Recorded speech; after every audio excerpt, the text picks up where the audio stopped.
सहनाववतु सहनौ भुनक्तु सह वीर्यं करवावहै तेजस्विनावधीतमस्तु मा विद्विषावहै। ओम शांति शांति शांति। शंकरं शंकराचार्यं केशवं बादरायणं सूत्रभाष्यकृतौ वन्दे पुनः पुनः। ईश्वरो गुरुरात्मेति मूर्तिभेदविभागिने व्योमवद्व्याप्तदेहाय दक्षिणामूर्तये नमः। ओम शांति शांति शांति। मनरेण वरेण प्रोक्त एष सुविज्ञेयो बहुधा चिंत्यमानः। इसका अर्थ हमने देख लिया था। अनन्य प्रोक्ते गतिरत्र नास्ति 48 पृष्ठ पर इसके 4 अर्थ बता रहे हैं। पहला अर्थ हमने देखा भाष्य तृतीय पंक्ति, अनन्य प्रोक्ते अनन्येन अपृथक्दर्शिना आचार्येण प्रोक्ते प्रतिपाद्य ब्रह्म आत्मभूतेन प्रोक्ते उक्ते। फिर उसमें कोई विकल्प नहीं रहेगा।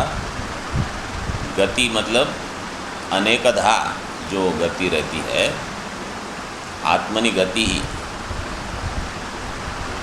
अनेकधा अस्ति नास्ति इत्यादि लक्षणा चिंता गति ही अत्र अस्मिन् आत्मनि नास्ति न विद्यते।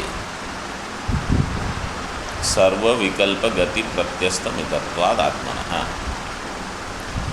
आत्मा कैसा है? सर्व विकल्प गति प्रत्यस्तमित। सर्व विकल्पानां गति, गति मतलब वहाँ तक की पहुँच। सारे विकल्प जो है कोई वहाँ नहीं पहुँचते आत्मा में, क्योंकि सब विकल्प पहले ही अस्त हो जाएंगे। आत्मा तो मन वाणी से परे है, तो विकल्प कहाँ पहुँचेंगे? इसलिए सर्व विकल्प गति प्रत्यस्तमितत्वाद आत्मनः।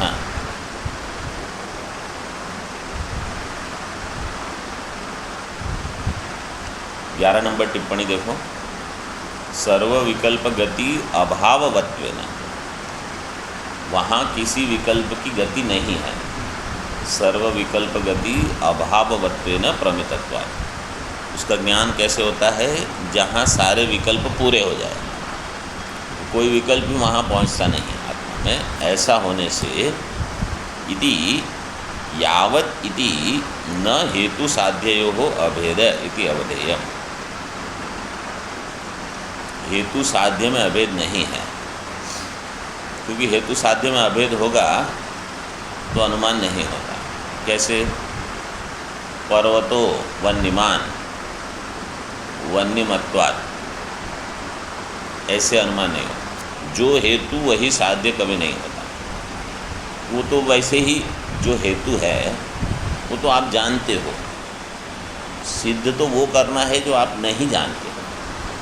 जैसे धूम जो है वो प्रत्यक्ष है, वन्य तो दिख नहीं रही है ऊपर वहाँ, उसकी सिद्धि आपको धूम से करनी है। तो हेतु भी वही हो, साध्य भी वही हो, तो क्या लाभ है? हेतु दृश्य होता है, मतलब जो जिसका ज्ञान होता है। साध्य वो है जो अभी आपके लिए अज्ञात है, उसकी सिद्धि कर दोगे आप ऐसे।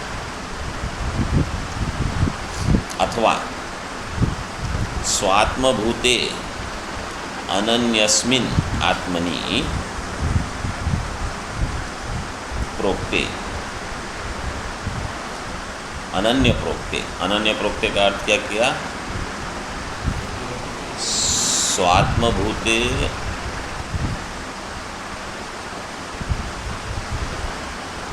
अनन्यस्मिन् आत्मनि, मतलब वही कि वो आत्मा मुझसे अलग नहीं है। अनन्य भूते आत्मनि प्रोक्ते, अनन्य प्रोक्ते। अब यहाँ गति का अर्थ अलग करते हैं। गति ही अत्र नास्ति। गति का अर्थ क्या किया? अन्य अवगति ही नास्ति, ज्ञेयस्य अन्यस्य अभावात्। कोई अन्य ज्ञेय नहीं है, एक आत्मा ही है।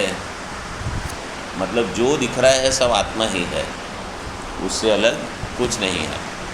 तो इसलिए अन्य अवगति नास्ति। अन्य अवगति, अवगति मतलब ज्ञान,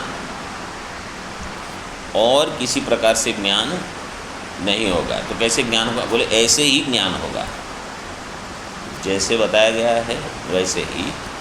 और किसका ज्ञान होगा? बोले आत्मा का ही ज्ञान होगा, क्योंकि एक ही वस्तु है। मतलब टीचर ऐसे ज्ञान करा देंगे कि आपको समझ में, गुरु मतलब ऐसे ज्ञान करा देंगे कि आपको कैसे ज्ञान होगा? आत्मा को छोड़ के अन्य कोई वस्तु ही नहीं है। तो अद्वैत तो वही हुआ ना, मैं भिन्न हूँ, आत्मा भिन्न है, तुम भिन्न हो, ऐसे आत्मा को जानो। वो अद्वैत ज्ञान नहीं हुआ। जो मैं हूँ वही तुम हो, और आत्मा से भिन्न कुछ नहीं है, ऐसे ज्ञान करा देना। ये है गतिरत्र नास्ति, गतिरत्र अन्य अवगतिर नास्ति, ज्ञेयस्य अन्यस्य अभावः। यही ज्ञान की पराकाष्ठा है। ज्ञानस्य ही एषा पराकाष्ठा यद आत्मैकत्व विज्ञानम। देखो, आत्मा का एकत्व जान लेना, यही वास्तविक ज्ञान है। पराकाष्ठा मतलब इसके बाद और कुछ नहीं है। पराकाष्ठा का अर्थ होता है सीमा। जानना क्या है? समझो कोई कहेगा मुझे ये जानना है, वो जानना है। बहुत जानने के लिए तो बहुत है। सब कुछ जानने के बाद भेद बना रहेगा। मैं और जिसका मुझे ज्ञान है वो ज्ञाता और ज्ञेय, ये भिन्न रहेंगे। ऐसा ज्ञान जान के कोई विशेष लाभ नहीं होता। तो ब्रह्म विद्या छोड़ के बाकी जो भी ज्ञान होगा ना, उसमें ये भेद बना रहेगा। जैसे व्याकरण का ज्ञान है, तो मैं अलग हूँ, सूत्र अलग है, ठीक है ना। न्याय का ज्ञान हुआ वैशेषिक, तो मैं अलग हूँ, 7 द्रव्य अलग है। जो भी आप कहते हो 7 पदार्थ, द्रव्य गुण कर्म, सब के सब मुझसे भिन्न है। सांख्य का ज्ञान कर लो, 24 तत्व जो बताते हैं वो कौन है? बोले तुमसे भिन्न है। यहाँ तो एक ही तत्व है आत्मा, वो भी मुझसे भिन्न नहीं। ऐसे ज्ञान है, ये है ज्ञान की पराकाष्ठा।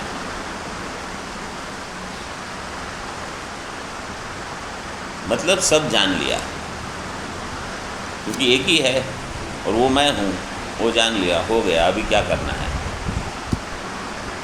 मैं बोले अभी दुकान खोलनी है।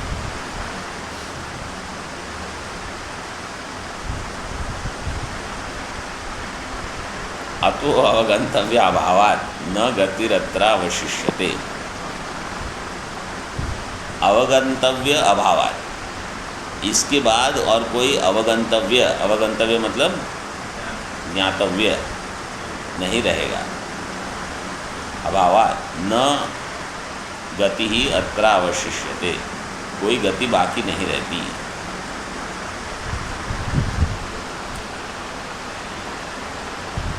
टिप्पणी में देखो कुछ है,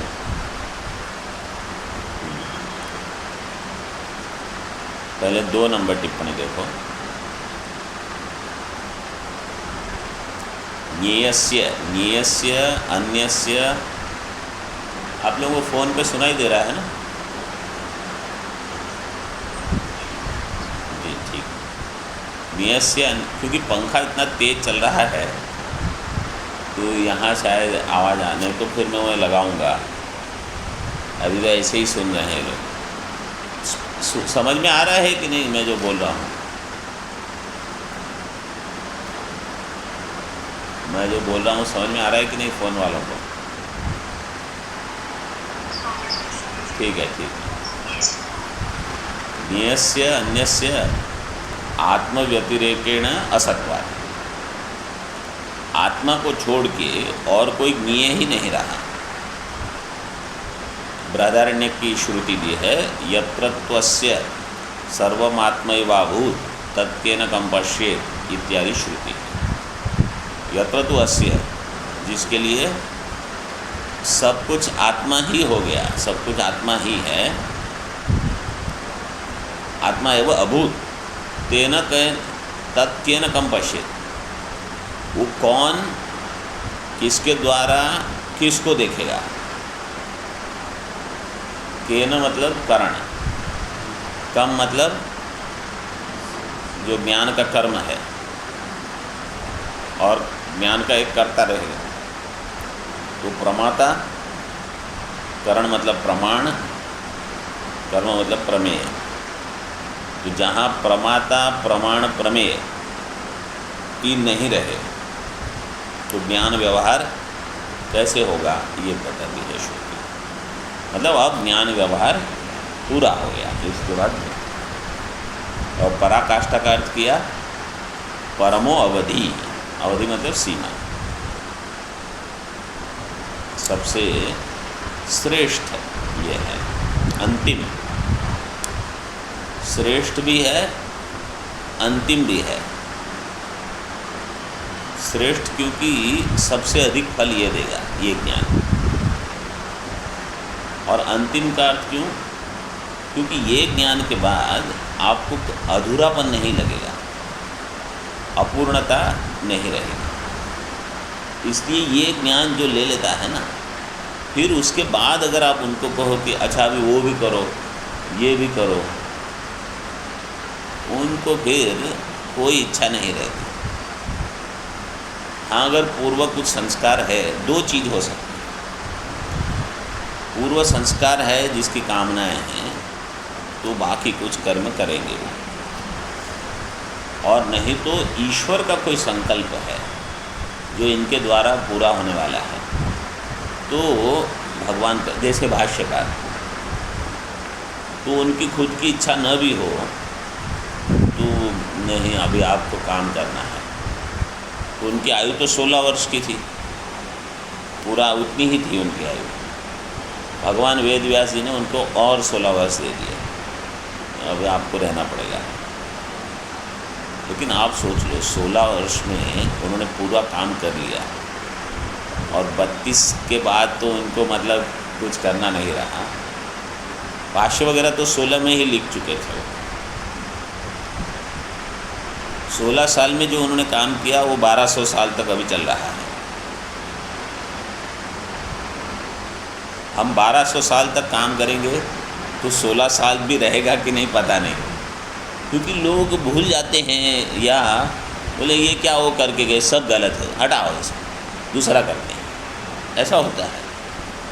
क्योंकि हमारे काम में जो भी हम कर्म करते हैं उसमें कोई संकल्प शक्ति नहीं होती, कोई बल नहीं होता, साधना नहीं होती इतनी, ऐसे ही कर लेते हैं।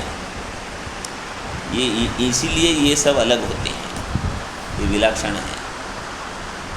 तो अगर कुछ करना हो तो उचित साधना के बाद करना चाहिए, नहीं तो कुछ वैसे ही काम का नहीं है, वो नहीं के बराबर है।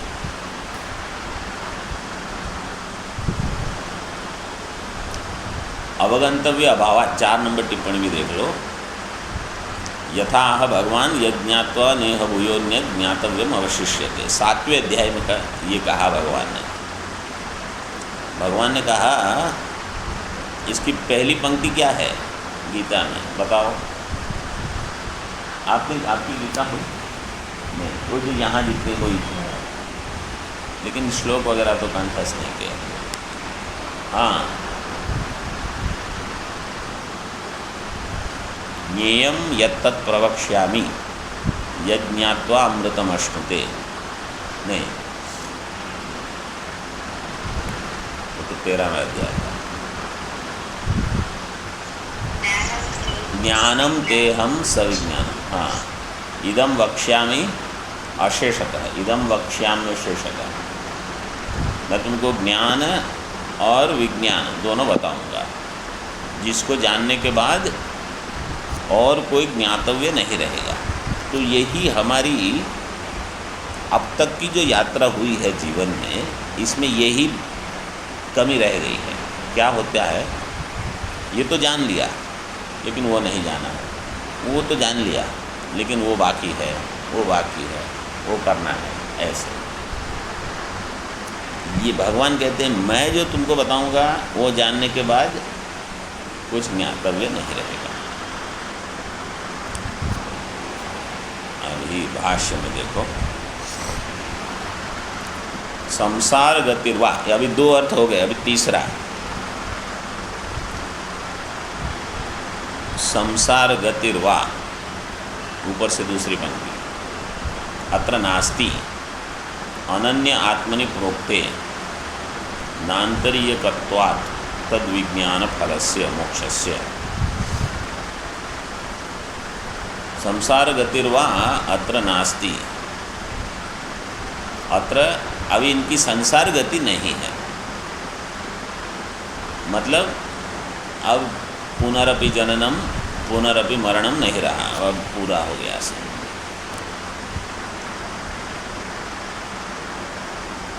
अनन्य आत्मनि प्रोक्ते नान्तरीयकत्वात् तद्विज्ञान फलस्य मोक्षस्य। ये ज्ञान का जो फल है मोक्ष, वो नान्तरीयकत्वात्, 6 नंबर टिप्पणी, विज्ञान व्यापकत्वात् विज्ञान फलस्य इति।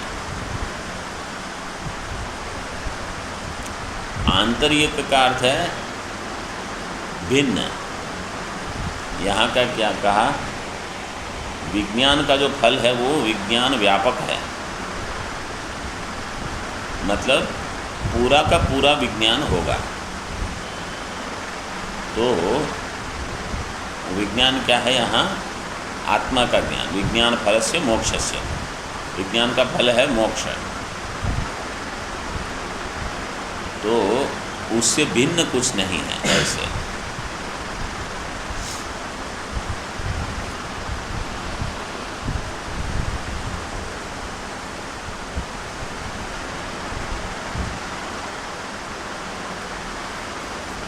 देखो, समझो स्वर्ग के लिए आपने कोई विद्या जान ली, स्वर्ग विद्या। जैसे दूसरा वर जो था स्वर्ग विद्या, तो क्या नचिकेता स्वर्ग में पहुंच गए? विद्या मिली, फिर अभी आपको अनुष्ठान करना पड़ेगा। तो ईंटें लगाओ, ये करो, वो करो, ऋत्विक बुलाओ, फिर पूरा अनुष्ठान करो। अनुष्ठान करने से स्वर्ग मिल जाएगा? अदृष्ट उत्पन्न हो जाएगा। जब तक आपका देह है तब तक आप स्वर्ग में कैसे जाओगे? तो भी क्या करना होगा? मरना होगा, क्योंकि जब तक मरोगे नहीं तो स्वर्ग कैसे प्राप्त करोगे? इस देह में तो स्वर्ग नहीं मिलता। तो विद्या और विद्या का जो फल है स्वर्ग प्राप्ति, उसके बीच में कितना अंतर है? ब्रह्म ज्ञान और उसका फल, उसके बीच में कोई गति नहीं। ये है नान्तरीयकत्वात् विज्ञान फलस्य मोक्षस्य। जैसे ही आपको ज्ञान मिला उसी समय आप ये कहोगे मैं मुक्त हूँ। वास्तव में तो और भी इससे एक अधिक है। जैसे ज्ञान मिलेगा तब आप क्या कहोगे कि मैं अभी मुक्त हूँ, ऐसे नहीं, मैं नित्य मुक्त हूँ। मैं अभी तक ऐसे समझ के चल रहा था कि मैं बद्ध हूँ, वास्तव में मैं पहले भी मुक्त था, अभी भी मुक्त हूँ और पश्चात भी मुक्त ही रहूँगा। मतलब उसमें पहले, अभी, पश्चात, भूत, वर्तमान, भविष्य, ये काल भी वहाँ नहीं है। ब्रह्म में काल कहाँ है? देश काल जो है माया कल्पित देश काल कलना है। देश काल की जो समझ है ये तो माया से कल्पित है।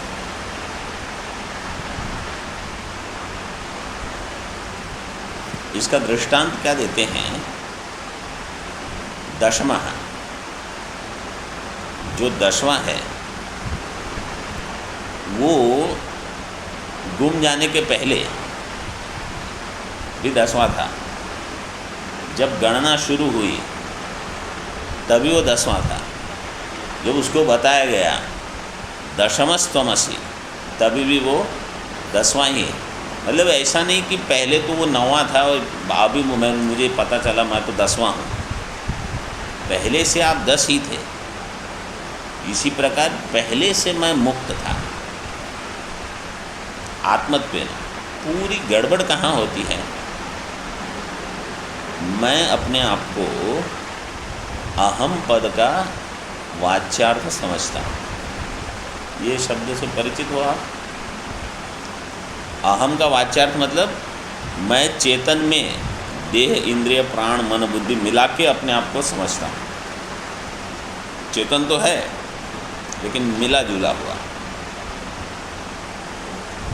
उसको हटाने में ही समय लगता है बुद्धि से, कि जैसे ही मैं शब्द का उच्चारण हुआ मेरी बुद्धि में क्या प्रकट हो रहा है। अगर अनात्मा से मिला हुआ आत्मा प्रकट हुआ तो अभी ज्ञान नहीं हुआ। अनात्मा को हटाया हुआ मैं, ये ज्ञान अगर प्रकट हो गया आपका काम हो गया। तो केवल त्वम पद का ही विवेक ठीक ठीक हो गया तो ब्रह्म तो आप हो ही। सारी साधना इसी में लगती है, त्वम पदार्थ के शोधन में। ये तृतीय अर्थ हो गया। अब चतुर्थ है अथवा प्रोच्यमान ब्रह्मात्म भूतेनाचार्येण प्रोक्ते, प्रोक्त मतलब प्रोक्ते आत्मन्यगति गतिरनवबोधो अपरिज्ञानम अत्र नास्ति। इसको मूल श्लोक में देखो, पहले मंत्र में देखो, पूर्व पृष्ठ पर।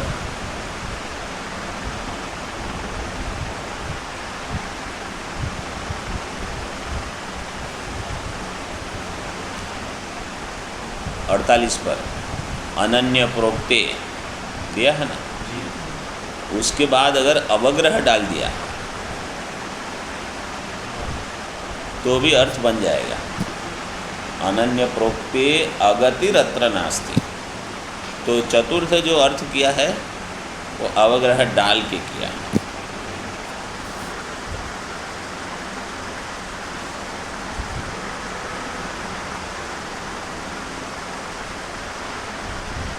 आत्मनि अगति ही, देखो आचार्येण प्रोक्ते आत्मनि अगति ही नास्ति। अगति का अर्थ किया अनवबोधो अपरिज्ञानम। मतलब अनन्य प्रोक्त वाले जो आचार्य रहेंगे वो बताएंगे तो ऐसा हो ही नहीं सकता कि आपको ज्ञान नहीं होगा। ये भाष्यकार ने बोल दिया कि अगर ऐसे आचार्य कहेंगे तो आपको ज्ञान होगा ही। अगति ही नास्ति, अनवबोध नहीं होगा, मतलब ज्ञान हो जाएगा। भवति एव अवगति ही तद्विषया श्रोतुः, श्रोतुः तद्विषया अवगति भवत्येव। इसका अर्थ क्या है? इसको अनुवाद करो। अन्वय तो मैंने कर दिया।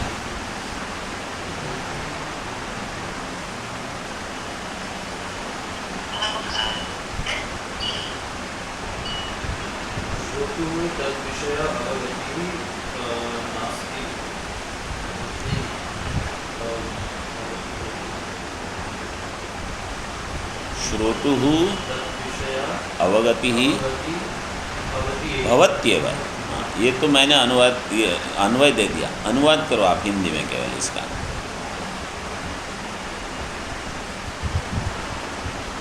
श्रोतुहु इसका हिंदी क्या होगा? हाँ,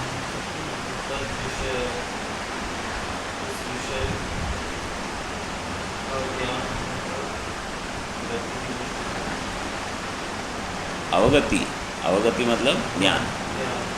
श्रोता को उस विषय में ज्ञान होगा ही, आत्म विषय का। हाँ, श्रोता को आत्म विषय का ज्ञान अवश्य होगा, होगा है मतलब अवश्य होगा, ऐसे। हाँ,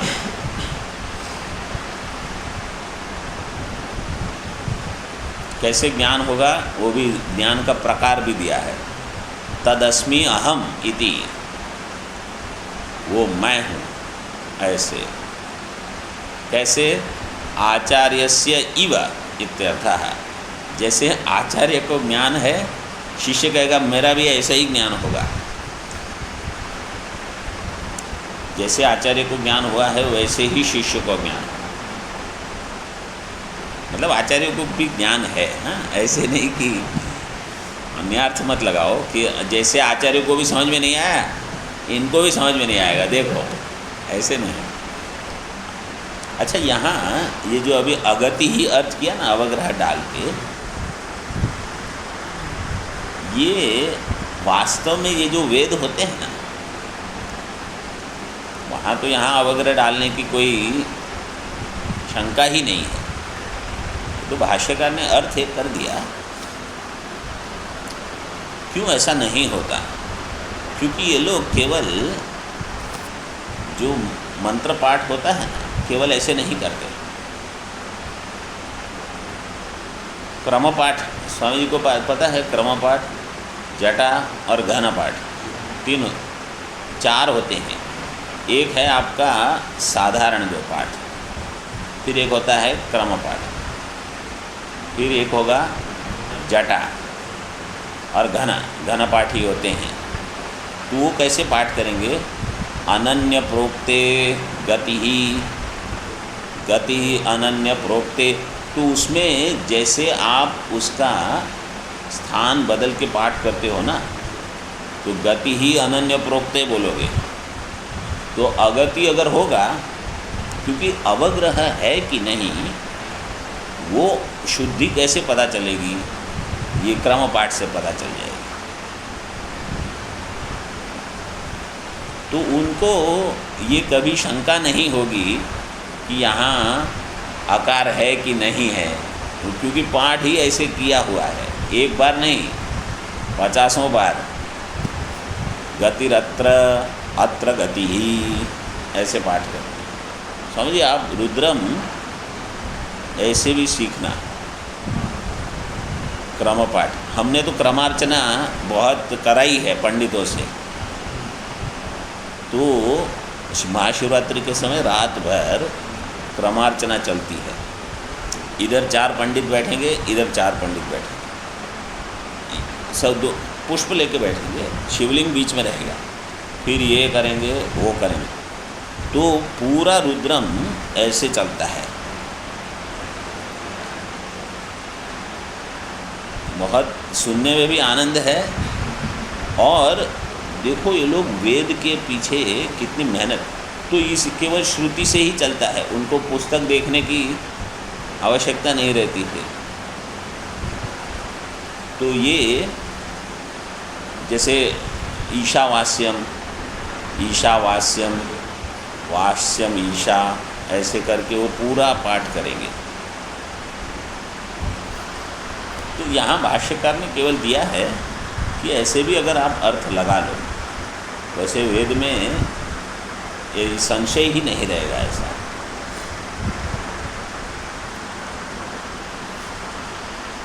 एवं, अभी आगे तो अर्थ पूरे हो गए। एवं सुविज्ञेय आत्मा आगमवता, आत्मा आगमवता आचार्येण अनन्यतया प्रोक्ता है। इसलिए आत्म आगमवता, आत्मा का जो आगम है, मतलब परंपरा से जो ज्ञान आया है, गुरु शिष्य परंपरा से,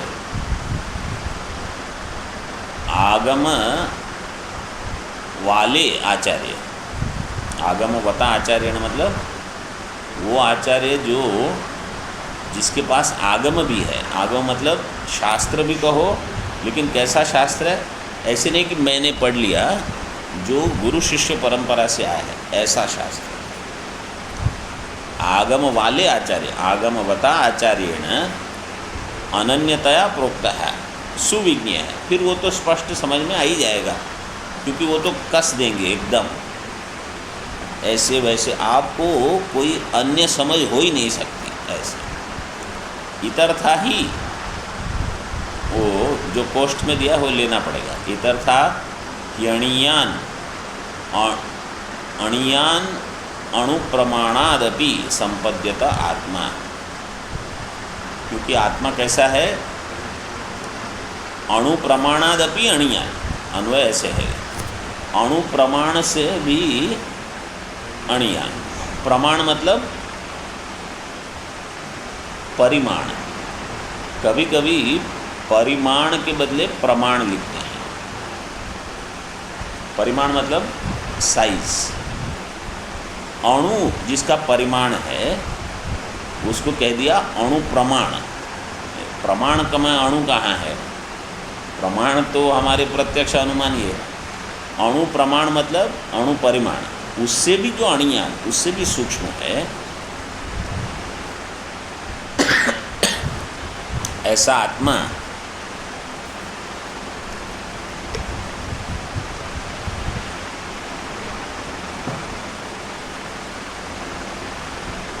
एक मिनट, हाँ कुछ तो देखना पड़ेगा।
इतरथा जो किया है ना, वहाँ इतरथा मतलब अन्यथा, अणीयान, मैं वो दूसरी टीका देख रहा था।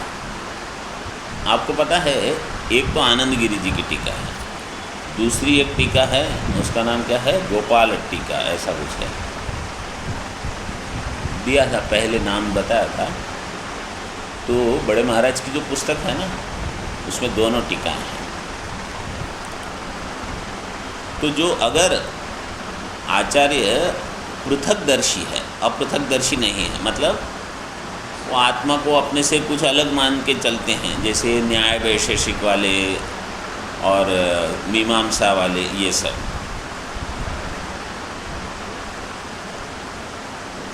आत्मा मतलब जो शुद्ध चेतन है उसको मैं नहीं मानते, कुछ मिला जुला हुआ उसको मैं मान के चलते हैं ऐसे। तो फिर क्या होगा, ये जो आत्मा है वो परोक्ष से भी और परोक्ष होगा। अणीयान अणु प्रमाणात, तो परोक्ष, अणीयान का अर्थ क्या, परोक्ष, परोक्ष से भी और परोक्ष रहेगा ऐसे। तो वहाँ ज्ञान नहीं होगा, ऐसा ऐसे आत्मा का ज्ञान होगा। कैसे होगा, कोई और है आत्मा। तो ऐसे लोगों को ये हमेशा भ्रांति रहेगी, वो कहेंगे कि अभी तो आत्मा का साक्षात्कार मुझे नहीं हो रहा है। क्यों? क्योंकि आप आत्मा को अन्य मान के चल रहे हैं। आत्मा तो मैं ही हूँ। साक्षात्कार में प्रतिबंध हो सकता है। क्या प्रतिबंध है? कि मैं बहिर्मुख हूँ, तो जहाँ ध्यान जाना चाहिए वहाँ नहीं जा रहा, तो इसलिए अभान है तो कह सकते हो। अतर्क्यम, अतर्क्य स्वबुद्ध्या, अच्छा वहाँ से कल करेंगे। ओम पूर्णमदः पूर्णमिदं पूर्णात् पूर्णमुदच्यते पूर्णस्य आदाय पूर्णमेवावशिष्यते। ओम शांति शांति शांति। शंकरं शंकराचार्यं केशवं बादरायणं सूत्रभाष्यकृतौ वन्दे भगवन्तौ पुनः पुनः। ईश्वरो गुरुरात्मेति मूर्तिभेदविभागिने व्योमवद्व्याप्तदेहाय दक्षिणामूर्तये नमः।